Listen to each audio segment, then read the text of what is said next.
Mr. Corin. Yo, What's up, yo. bro? How's it going, dog? What up? What were you talking about? Rodney Dangerfield's sister or something like that?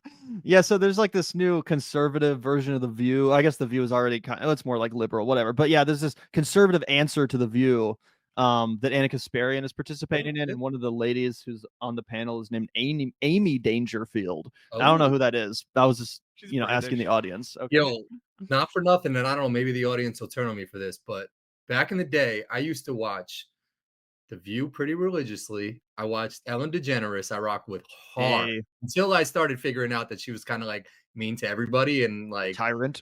yeah, like secretly, like I think hated her life and her show and just did it because like that was like her role in society was to be Ellen DeGeneres. Um, but I fucked with Ellen hard.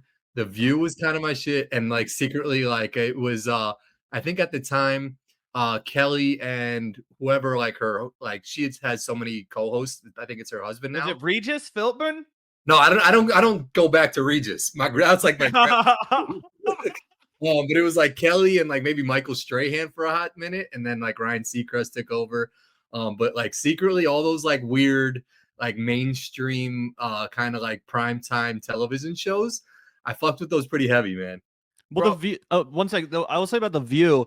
When they had Megan McCain on there, she actually was a great villain. I don't know if that's the era that you watched in, but I think that if this new show with Anna is going to be successful, they need to bring in like a villain, like a heel, someone like a Megan McCain who's just so fucking stupid and annoying that it kind yeah. of makes you hate watch it. Wait, so has Anna what's her trajectory now? Is she like conservative? Like what? How? So it's been a long unfolding process over here, but basically, Anna has dedicated, I don't know, maybe the last 2 or 3 years to really like saying she's unaligned. Like she basically had her "I left the left" moment because the left got too crazy, and now she makes a lot of content about how much she like can't stand trans people or the homeless, and the left doesn't want to do anything about homeless people, and we don't care about crime, and she yeah, Come on. basically just every single conservative talking point.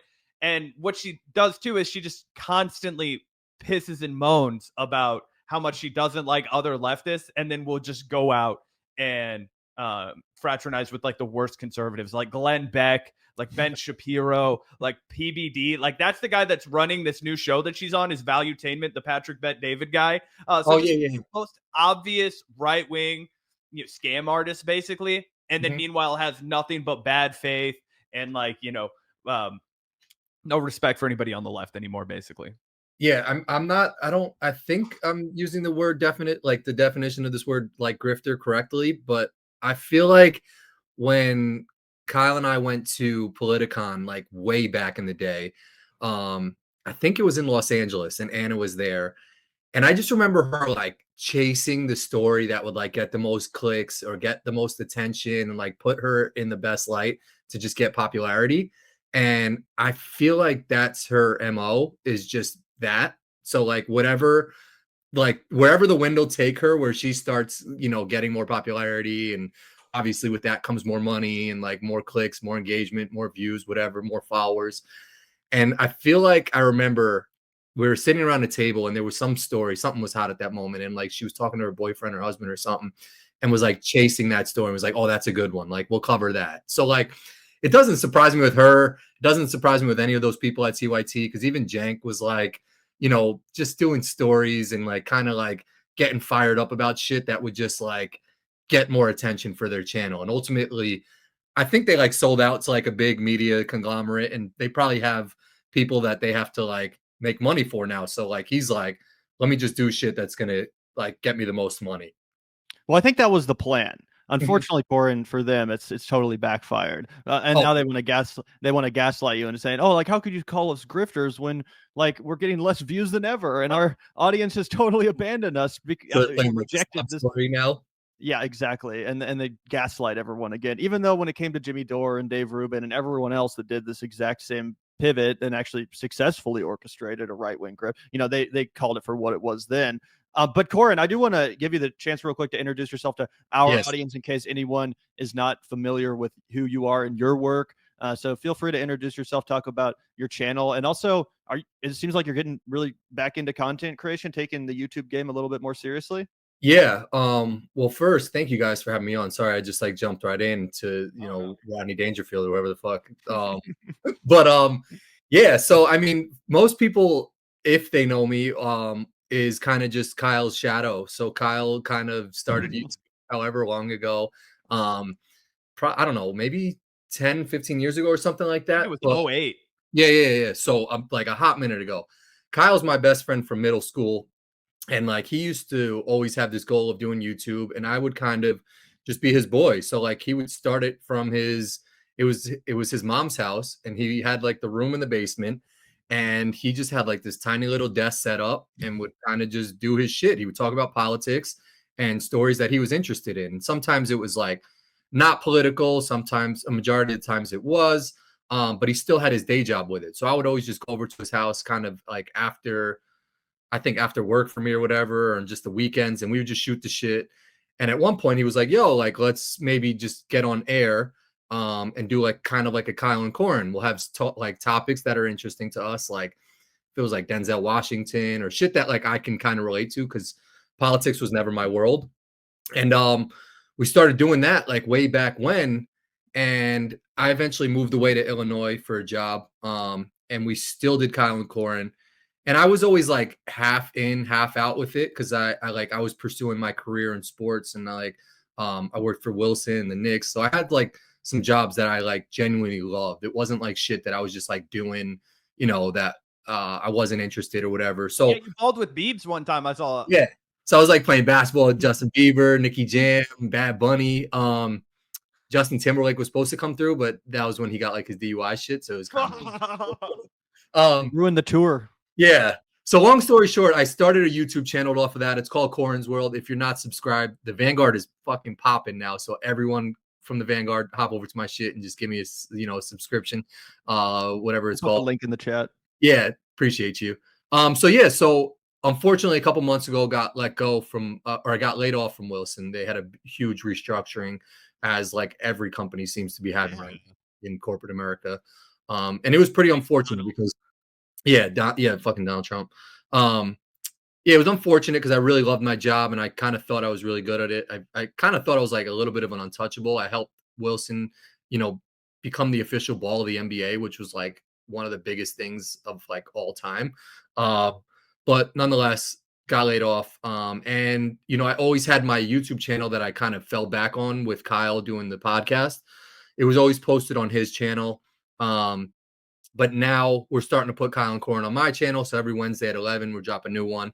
And I'm starting to do more and more content. I'm starting to get a little bit more comfy with just a cadence of recording and posting. But, it's hard, man. I give you guys credit because, like, I know Kyle has an editor. I don't know if you guys have one yet, but you guys are, like, do a phenomenal job of, like, I can't figure out, like, how to, like, pull stuff into the screen and talk about it and share my screen and, like, so I'm trying. So the goal is to hopefully do like a Monday, Wednesday, Friday posting. I've been doing a lot of shorts, but my wife Molly is amazing. So she has a popular TikTok. It's called Beloved Baby Toddler. She's got like 100,000 subscribers on TikTok. So where she shares like motherly stuff and a lot of parenting tips. Because you have kids, right? Yeah, I got 4 daughters, so it's Dang. there's a lot going on in my house. Yeah, so content is sometimes tough to like record, and also I don't know for you guys, like when I'm out, I kind of like just like chilling and like not pulling my phone out and being that guy. But the age we live in now is like you kind of have to fucking pull your phone out and like record shit and let people kind of into your life because people are interested in what other people are doing. I know like everybody I talk to says that like they're on YouTube watching streamers or this or that. So people fuck with the podcast hard and kind of like Kyle and myself. So now's the opportunity where I have the time to make some content and do shit on YouTube.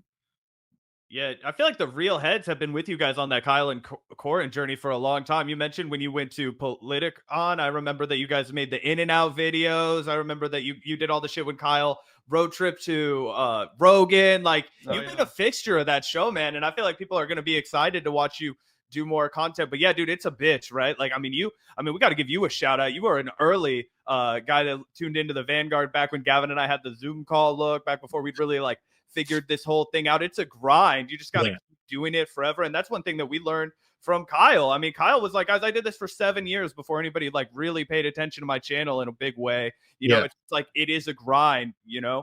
But I remember when you guys were like, it might've been like, I don't know, 15, 20K. And like, you guys were on 100K. And like, I'm not blowing smoke up your guys' ass, but like, you guys do a great job of just like putting out content.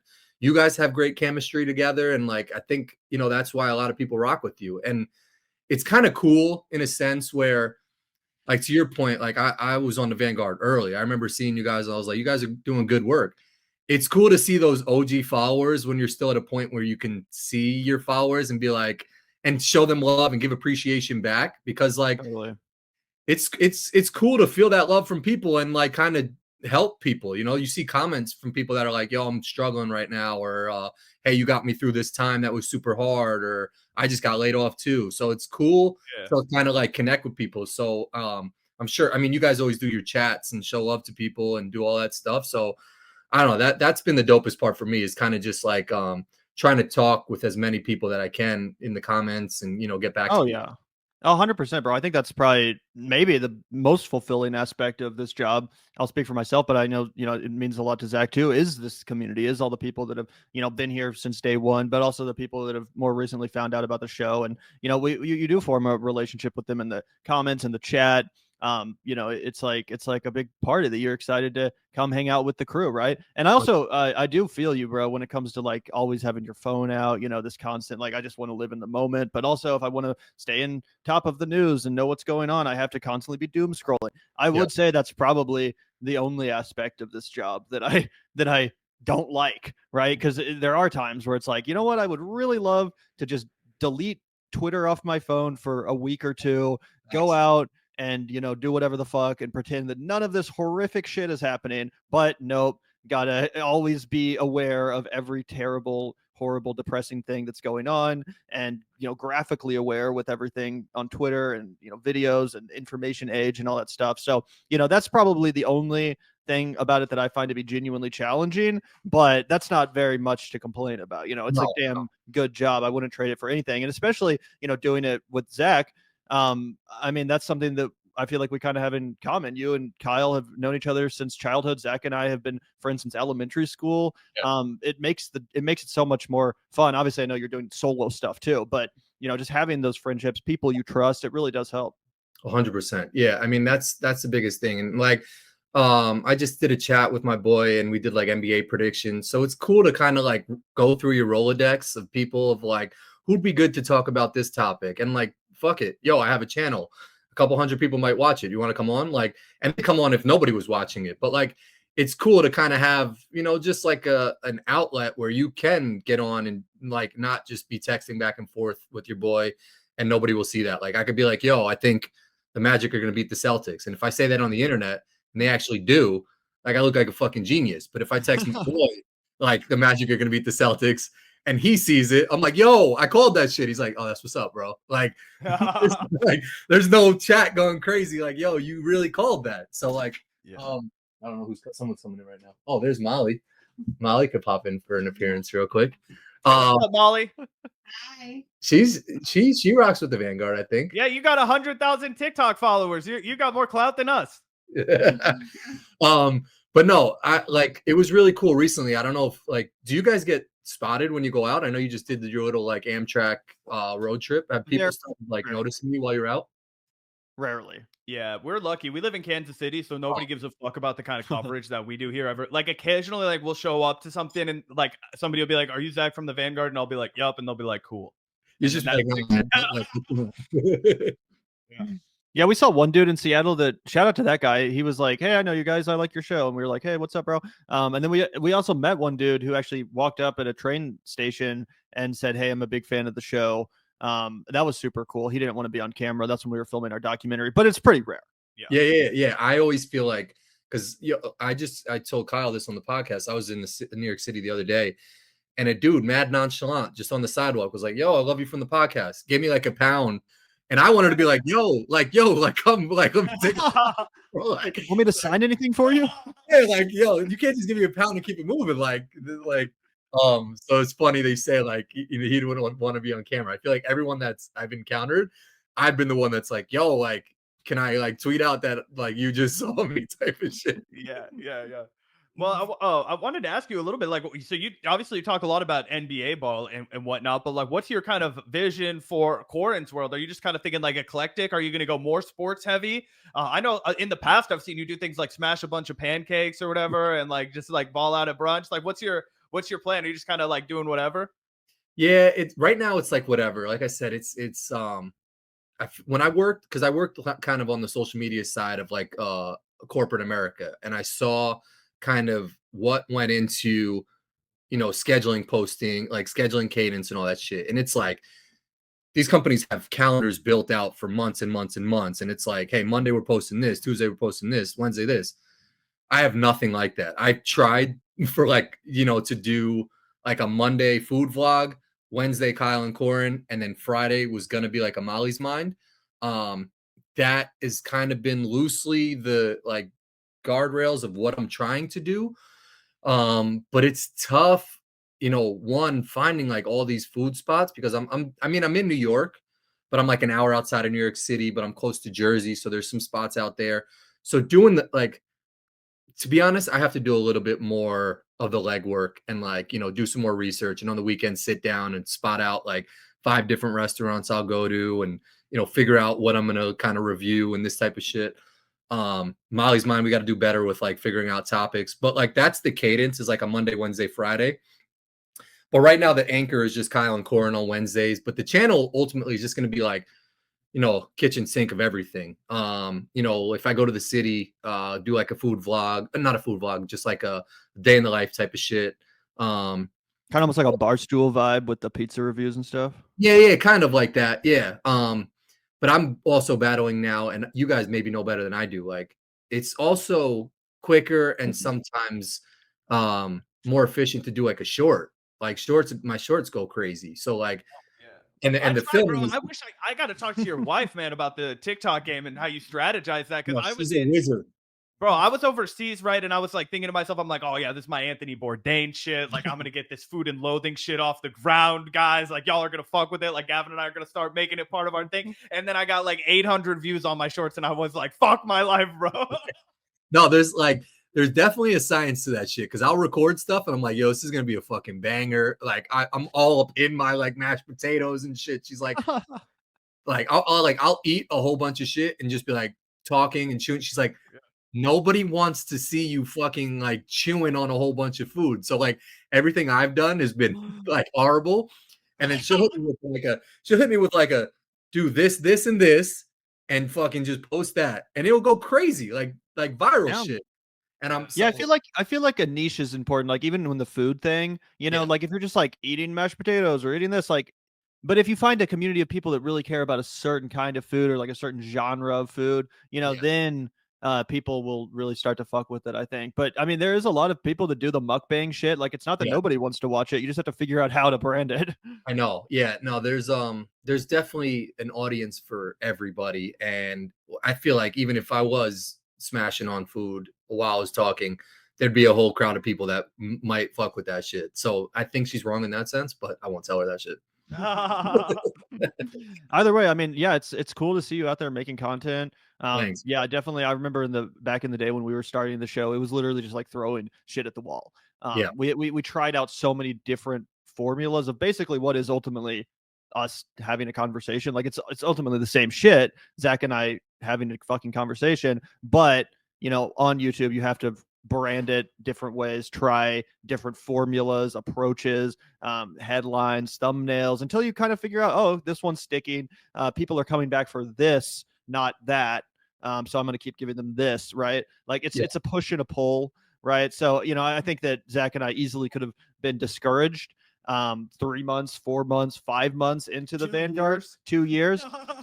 But what really matters is that consistency. And I've seen that with a bunch of channels that even I said, oh, this person's never going to fucking make it. Like this person has no talent. This person sucks. They're stupid, but they kept at it. for like 2 years, and now I'm like, what the fuck? People watch this? People Yeah. watch you? All Yeah, right. that's what Kyle just like, like just and man, I think this is more just like in general too, is like you just keep showing up. Like you just keep being there and like you rock with the audience you have, and eventually they're gonna share it to their homie, and like it's just gonna grow. There's just so many people in this fucking world, and like there's so many people that are just craving for content, like new content. Cause at the end of the day, I'm always like, oh, here comes another podcast, here's another thing. But then when I sit down and I like try to listen to something, I'm like, I don't, there's nothing new. Like there's no new shit out there. So like, yes, there's like a million podcasts and I'm sure there's all new fucking episodes and all this shit, but like I can never hone in on something that I genuinely just rock with. So like if you have something and you are passionate about it, just put it out there and stay with it. And eventually it's gonna take off. Yeah. One thing I wanted to ask you quickly about the NBA. We don't cover sports a ton on our show, but I got to get your, POV, because Gavin and I, we both grew up. We don't have an NBA team in Kansas City, so we both grew up on college basketball. Yep. In college basketball, they play defense, right? But in the NBA, that shit is like old school. Like nobody fucks with that anymore. It's like let's put up 200 points and like fuck the rest. Like Bad. and I was like, all right, you know what, this, the postseason, that's when I'm really going to plug in, my girl's family, they're Valley Filipinos out in LA. So they're diehard Lakers fans. Like they're big Lakers fans. Right. So I'm like, it's impossible for me to cheer for anybody else. I'm going to follow the Lakers. And then they played like dog shit. They lost to the Minnesota fucking Timberwolves in an embarrassing fashion. Even after the Luka trade, Luka and LeBron both looked like washed, kind of. I was like, what the fuck is going on? So if I could just get your thoughts on that, and what do you think it's going to take to fix the Lakers as an organization to make them like a mainstay of the NBA again? Well, so first off, I gotta say, everybody should know if they watch the channel, I'm a diehard Knicks fan. Like my oldest daughter's name is Knicks, which is like shout out to that article that got written about you guys, by the way. Yeah, New York Post is like a big deal. So there was this commercial that ran. It still runs during Knicks games and on MSG, which is like our local television like broadcast channel for Knicks games. So they've been running that for the last 2 years, and then the New York Post reached out and wanted to do an article on her. So like my daughter has no interest in basketball, but it's just like I'm super jazzed up that like they want to like write about her. But to answer your question, the NBA has kind of gotten to a point right now where it's not as exciting because a lot of the players, it's a lot of like me mentality. And like back when basketball was popping, it was like the teams were good. Basketball was like they were passing the ball. Like shit was moving. Teams were playing hard. Now it's like, to your point, they're scoring 200 points a game. Not actually, but like, 150. A lot. Yeah, a lot of like no one's playing defense. Guys are just like shooting from way far out. And there's nobody that really latch onto as like, their favorite player. Like LeBron's kind of fizzling out. Anthony Edwards is becoming popular. But there's no one that is like really playing the game the right way that I think people really rock with. Like back in the day, I grew up on like Allen Iverson, Latrell Sprewell, Allen Houston. Like there was guys that like you can really attach to, and they were like, they were the man. I feel like now, I mean, Anthony Edwards has that a little bit now, but there's a lot of guys now that just aren't like attractive to other players to like really be like, I'm going to be a fan of Oklahoma City Thunder because Shai Gilgeous-Alexander is like the man. Like they don't have these personalities anymore.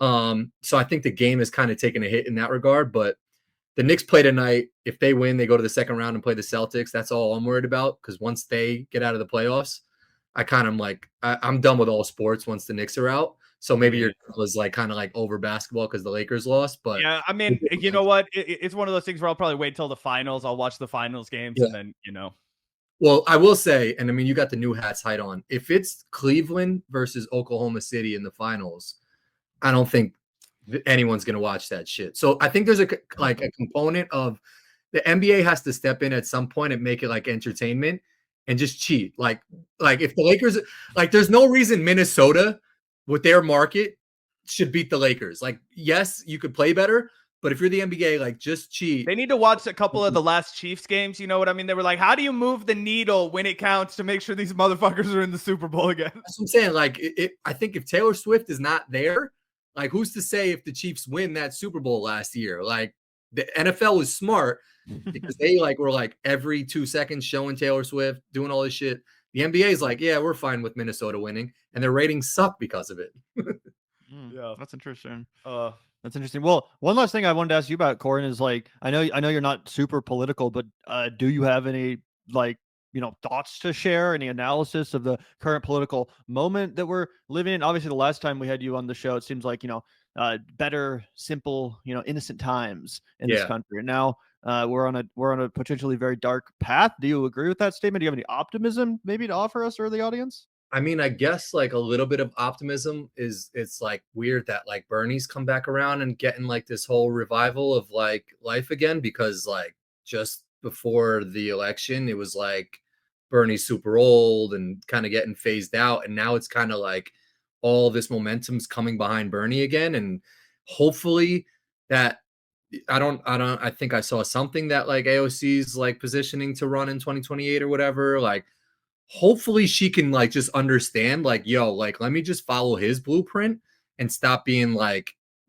center and like just go full blown out Bernie like leftist like revolution type of shit because that Yeah. works. Like I was at a Bernie rally when he was running whatever year that was like so I love that like he's back in the scene kind of and like doing these rallies and getting people riled up again but on the flip side I mean, it's scary with Trump, bro. Like, it's like my wife, her father's from Guyana, so my wife is half black, and you see all this shit of like he's really trying to just erase like all of black history, all like fucking black people, like Hispanic people, and just really make this like whole country like white, like American and move forward. And if you're not, like I'm either gonna send you to wherever El Salvador, wherever the prison is, where they're doing like SOS dances. Like you see that shit? They were like all like dancing together. I mean, if anything, he's like bringing prisoners together, which is kind of cool. Um, but it's scary low key because like I said, I got laid off. I go to the gym and um there's a lot of people I see in the locker room, like these wealthy men that are like getting laid off. Like you go on LinkedIn, everybody's getting laid off. Like I don't think we've even scratched the surface of like how bad the economy is going to be, how bad like the job force is going to be. Like UPS is laying people off. So like 20,000. yeah, like it's not even just like some regular like corporate job shit. Like it's happening to like everyday people. So I'm always fascinated when I still see that Trump has these big crowds of people that are like fucking rock with him heavy. But I Less and think, less, I think. yeah, I agree with that. I think less and less it's that's There's a happening. reason he's not doing any rallies like, right Yeah. now. And I kind of was thrown off a little bit. And I said on our podcast the other day, like he had a big crowd outside of his out of the White House the other day, but it was because the Philadelphia Eagles were there. So he kind of like And only attaches half of his, them showed up too. It was like Saquon Barkley was the yeah. only dude anybody knew that was there. Yeah, and fuck Saquon. I don't know if anybody saw DL Hughley was on TMZ. Are you a Um, Giants fan? I'm Jets, Oh, okay. um, but like just the whole like his girlfriend was saying the N word. Oh yeah, dude. No, fuck Saquon Barkley. I just didn't know if it was because you were a Giants fan. Oh no, yeah. I just like if you can't play both sides of shit. Like I appreciate Jalen Hurts taking a stance and not going to the White House, but I think he's really doing a lot of bad, right now, and I'm scared of what it's 100 days, bro. It's only been 100 fucking days. Like whatever the world's gonna look like in like 2 years is gonna be. I think it's gonna be a really, really dark and bad place. I hope not. But whoever comes in next, even if it is some type of AOC and she's gonna overhaul everything, it's gonna take so much time to just kind of like I fix know. whatever the fuck he just messed up. So No, that's such a great point. Yeah, because it's like usually when we talk about big sweeping change, it's like, oh, we got to get Medicare for all and we got to make the system so much better. But if Trump continues to take a wrecking ball to all of our institutions and norms, the conversation we're going to be having in like 2028 is just the monumental task of rebuilding back to the pre-Trump status quo, which already had so many issues. But that's going to be a monumental place or a monumental task to get us even back to there. yeah, Um, just back to like basic, liberal just basically like hiring. values. He's gonna fucking have to hire a new Department of Education. Like he just cut that old shit. Like it's gonna be the first step of just like bringing back the departments that he got rid of. So like that's even like a barrier within itself. Is like, all right, we got to restart this whole shit, rehire people, train new people. Like, so we're gonna be so far behind the eight ball on like just hiring people that yeah, I mean, Kyle says it best. We're cooked. Like, I Yeah. think we're fucking cooked, bro.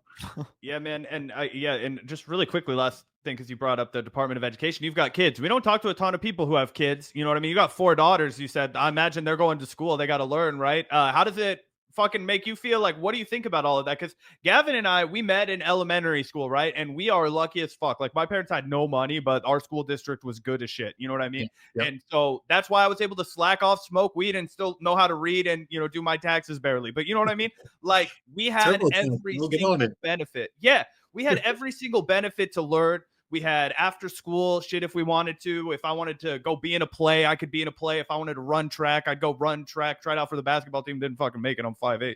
You know what I mean? Like, you know what I'm saying? Like, Yeah. you had all those options. I mean, are you worried that your kids aren't going to have the same academic and educational opportunities that you and Kyle had when you were going to school together?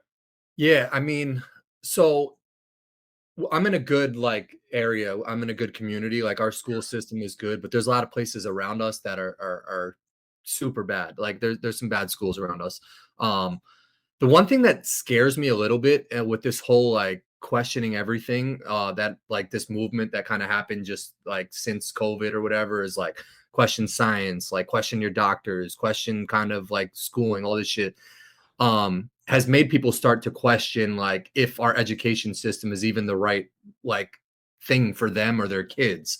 So like my wife has seen some people that like they're homeschooling their kids, and I don't know too much about like the whole shit, but like some people are like, my daughter's bored at school, so I'm just gonna keep her at home and I'm gonna like educate her myself and like do the curriculum myself. Like it's like there's some things that like you just shouldn't question. Like if you're in a good school, it's a good kind of like you have teachers there. They got a curriculum.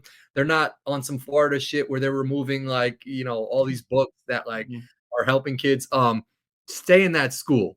But Plus, you like just get to learn the social skills of dealing with other kids and not that's being it. pampered by your parents endlessly, but actually having to like enter a microcosm of the real world. Like those are the real important skills that you learn in school, not what like fucking 8 divided by 9 is or whatever.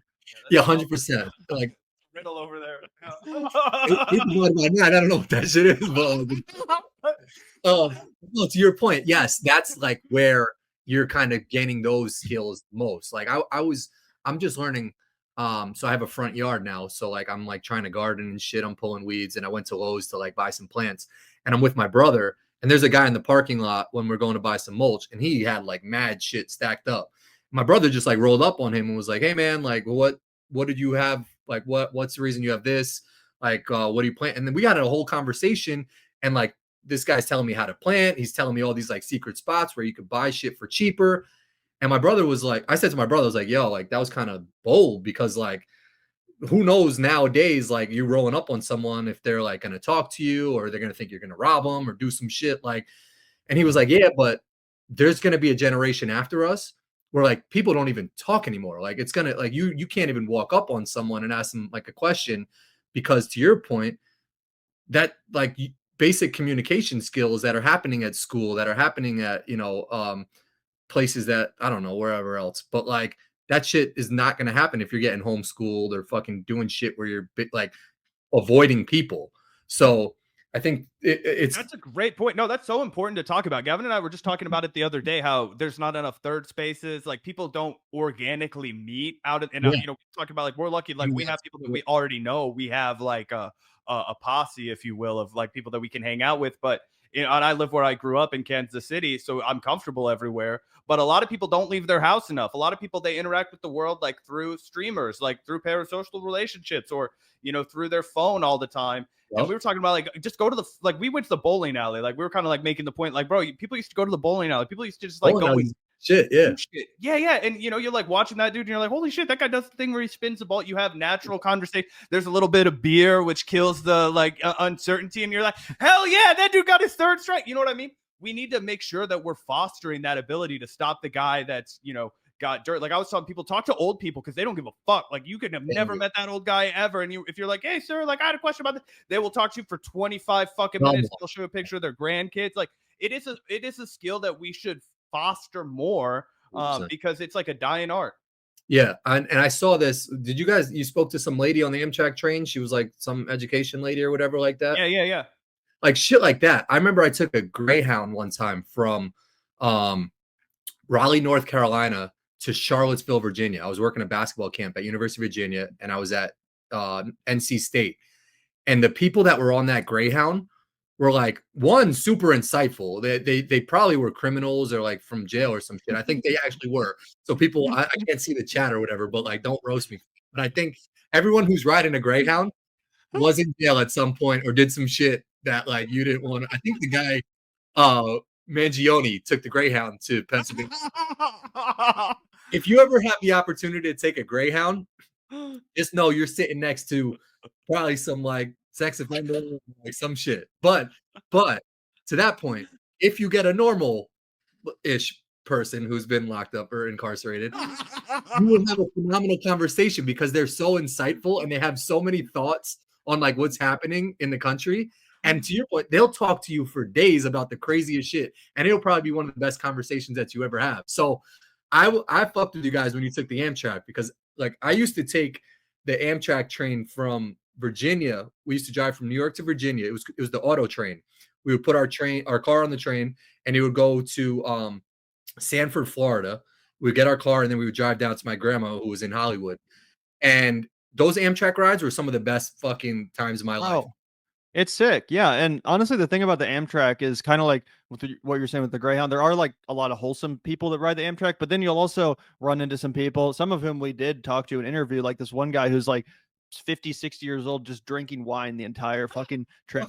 Yeah, like ranting about like Chinese and plastic and all this stuff. And I was just like, yeah, absolutely, bro. Here's the microphone. Spill your thoughts. I was editing that guy yesterday. There's like so many times where he like slurs his words, like. Yep. But you meet characters, people like that. Yeah. Yeah, and that's one of the best things that we experienced on that train was not just the incredible scenery, but the fact that people were like jumping to talk to us. They were like, "Oh, you have a microphone and a camera.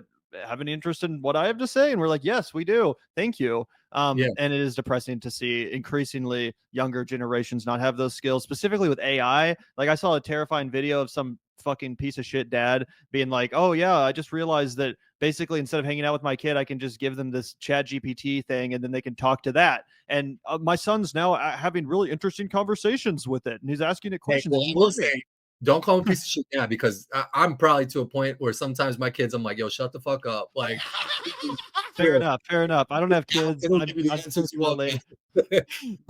it was like literally like he was like outsourcing, fatherly advice to this fucking AI. And I was like, seriously, like, I'm glad that didn't exist when I was a kid or whatever. But obviously, I'm sure that it has its uses and applications as well. Yeah. No, I feel you. I'm just joking. But yeah, there's definitely something that like I try to instill in my daughters where if we're at like Wendy's or some shit, I'm like, no, walk up to the counter, ask for whatever, fucking barbecue sauce or some shit. Like, cause I'm not like, I need interaction. Like that's one of my biggest strengths is like actual relationships with people.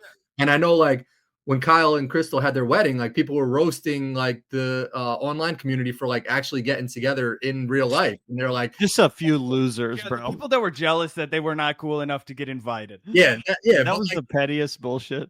But that was so dope. Like meeting you guys in person and like actually kind of connecting with like people in real life is something that like you don't get that behind the computer. And yeah, it might be dope to like watch you do your thing and you say my name while I'm like chatting. But there's nothing to like actually like dapping you up, giving you a hug and being like, yo, I fuck with you. Dude, to be honest, I'm glad you brought up the wedding because it was such a great thing. I wish Kyle and Crystal would like renew their vows so we could or whatever. Like I wish there was more excuses for people in left-wing media or the space in general to just hang out and like or like get together and organize because you do feel that camaraderie when you're there and you're like, oh yeah, we're all on the same page, we're all part of the same like movement. It was a really fun, exciting thing. Not even to mention obviously the beautiful spectacle that was the marriage and people coming together to spend their life together. Obviously that was cool too, not just to make it all about fucking YouTube and politics, but still it was like we should do this more often somehow. Oh dude, 100%. And just the last thing for me, like just a real ass example because it's exactly like one, it was cool meeting you. I'd never seen Kyle in person. I'd never seen Crystal in person. These are people that, huge part of like our professional lives. And like, you definitely develop a friendship, but like, that's where I met Gavin and I met Griffin. All right. And Griffin became like our boy. Like that's our homie. I talk to Griffin every single day now. You know what I mean? Like that's we would have never met. And it was like I remember I was like really scared of everyone because I was like, oh fuck, like I don't know, I'm seeing everybody. And Griffin's like, nah, bro, let's smoke a joint. And I was like, hell yeah, this is my people. You know what I mean? Yeah, that's it. When they I think it was Sagar and Crystal had a show in Austin when they did Rogan, and Mac, like good politics guy or whatever, Yeah. was like helping out their show, and he was like selling shit at the merch table. And I was just like chilling with him, like setting up the merch table, like coffee mugs and shit.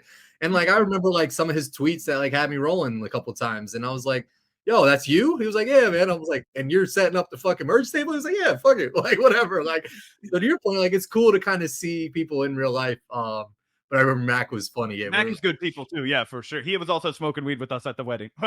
We sold all that shit, man. Like that, but also, and I tell this to Kyle, but like, I mean, he's a homebody. He likes just chilling, but like, there should be, and maybe it's like fucking sponsored by the Vanguard, but like you put together some low key shit that like everyone just comes together annually and kind of just rocks out for, like a weekend or a day or something like that in some centralized spot, like how Crystal and Kyle's wedding was. The city's the middle of the country, everybody. True. Yo, barbecue is off the chains. I think last time I asked you guys if you had been to LC's barbecue, and I don't remember. Yeah, LC passed away, so it's not. Yeah. It's a little bit of a shadow of its former self, but Well, LC's is still out there. It's funny too with LC's. Like even people in Kansas City will straight up admit that it depends on the day you go. There's good days and bad days, and some people are like, "Yep, total garbage today. I wouldn't feed it to my dog." Other days they're like, "This is the best barbecue that I've ever eaten. It melted off the bone." You know what I'm saying? So that place is funny. And the one time I did go with my family, it was a bad day. Everyone was like, "This is fucking unedible." Yeah. See, I think the first time I went, I think was years ago, and I think the guy who passed away was there. Like, and I was like, back with all of his books and shit. Yep. he was there, but he was like, I had my camera and I was like recording the slow cooker or some shit, and he like opened it up, and the dude was like gonna refuse giving me my plate because I was like recording the thing, and like I was like, yo, my bad. I need this food, bro. Like, I'll delete whatever you want, bro. Just let me get this brisket. But yeah, I think I've heard that if you go on a bad day, that shit can kind of be wet. So what barbecue do you guys fuck with? Like, is there any that you're like, that's my spot if someone comes to town? So I got a custom smoker in my backyard, and so I'm not the best by any means, but like what I've found and what I would say most people who like live and breathe barbecue in Kansas City will tell you, like it's either like competition and backyard barbecue is like the pinnacle, and then when you go into the like club shit. Yeah, when you go to the like mainstays, it's almost all like that LC situation. Like I like the Gates on 12th in Brooklyn, but Joe's KC is always consistent. Yeah, Joe's KC is probably the most famous currently. What was that? Arthur Bryant's? Isn't that where like Obama went? Yeah, a lot of presidents have been to Arthur Bryant's. Yeah, it's that. Yeah, but and I think someone recently bought that out and like some kind of junior people bought it on. Yeah. Really? I mean, like it's an institution for sure, but like you know what I mean. It's not the same No, it's anymore. corporate. Yeah. Same fucking. The one place that I think most people agree is still pretty consistently good is Joe's KC, which is actually in Kansas City, Kansas. It doesn't quite have the history of like an Arthur Bryant's or an LC's. I think it like opened in the late 90s or 2000s, but that place is consistently fire. I've been going there my entire life, never had a bad experience. It's fucking delicious. So if you ever do make it out here, definitely go to Joe's. Well, my brother-in-law is from Wichita, so he went to K-State, and nice. So my sister goes out there a lot. His family's still out there. I mean, I do want to get back out there just because the I fuck with the barbecue heavy. But yeah, no, Kansas City's dope. Has the city kind of just gone crazy with the Chiefs being like the fucking super team now, or is it kind of still low key? Well, rent is still cheap, which is dope. You know what I mean? Like I'm always thankful for that. If you look at the way that fucking shit costs out in New York or LA, it's crazy. Yeah. But yeah, we've prospered for sure. We're gonna get one of the World Cup games out here, like the World Cup quarterfinals out here. Yeah. You know, it's blowing up, but I would say it's still like the biggest small town in America. Like we've still got our roots here. Yeah. No. Yeah. Kansas City's a great time. I liked it a lot. Royals can't fuck with the Yankees, but I don't know shit. You guys got them torpedo bats and all that shit. Seen the guy at the Pirates game like fucking fall from the dude. shit? Yeah. Do you know if he's gonna be okay? I don't know, but like that shit did not look fucked. Yeah, like, if you landed on your neck, you'd be dead. Like there's no bro. It was like second story too. I'm surprised that shit doesn't happen more because I'll go like the tickets I buy at a Yankee game or like the Nets arena is pretty bad, Barclays Center. Yo, it is fucking high up, and that shit is steep as Bro, fuck. Arrowhead is just like that, bro. When you Yeah. get to that like top level where you're like, holy shit, bro. Bro, and like everybody's getting twisted. So like all it takes one stumble and it's a fucking wrap. Like you're snowballing down that whole shit. So like I'm surprised. I mean, knock on wood that shit doesn't happen more because people are getting fucked up at these games. And that dude, I don't know if he had like his shirt on or something like that, or maybe they got off or something.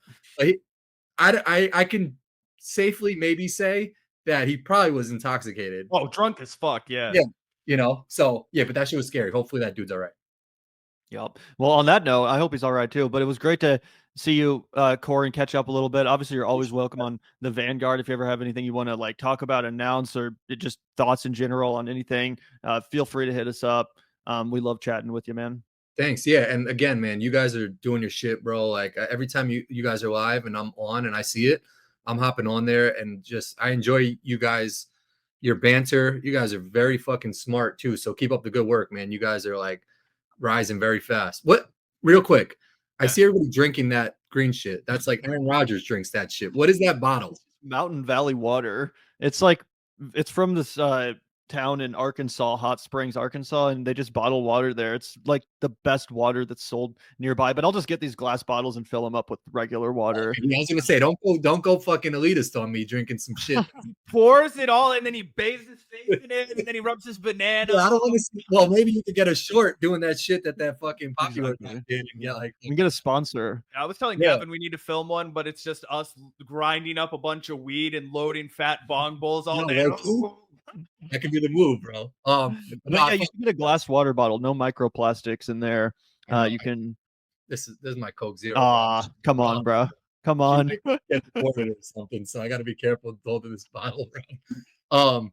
But no, yeah, I fuck with you guys, man. Thanks for real, always having me on and the love you guys share. So appreciate you guys. Corin's World, rock with that shit, man. Yeah, subscribe to Corin's World. Great catching up with you, bro. Anytime. Later, guys. Thank you. Bro. Peace.